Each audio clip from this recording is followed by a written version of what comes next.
Iran's foreign ministers rejected what he In the last 24 hours, high-stakes nuclear talks between Iran and the USA has triggered fresh reactions in Israel, and the next move could see Israel in war with Iran if Trump doesn't come to agreement with Iran over uranium enrichment. Here's what we know so far.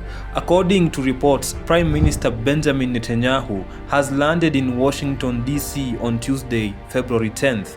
to encourage Donald Trump to expand the scope of high-stakes nuclear talks with Iran.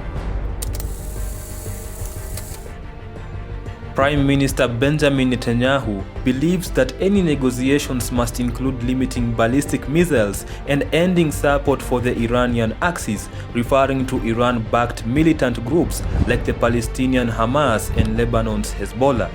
The situation began while Donald Trump threatened a military strike against Iran last month over the killings of protesters and concerns of mass executions, moving a number of U.S. military assets into the region.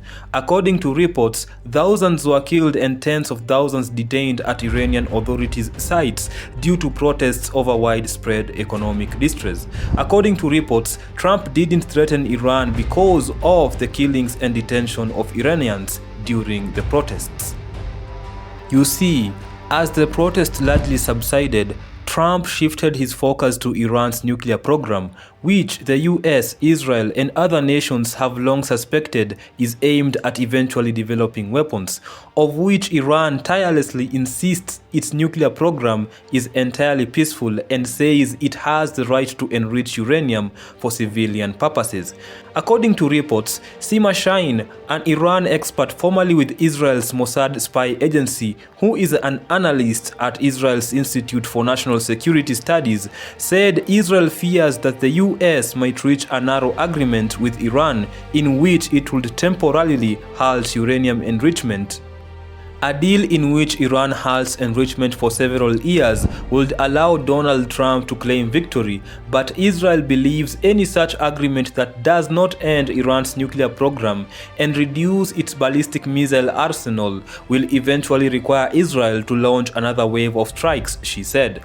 Furthermore, more pressure is coming from Netanyahu's cabinet as the Minister of Energy Eli Cohen said that unilateral action remains on the table for Israel if a deal is reached that Trump hails as a victory. Then Israel reserves the option to act should an agreement not meet Israel's security needs.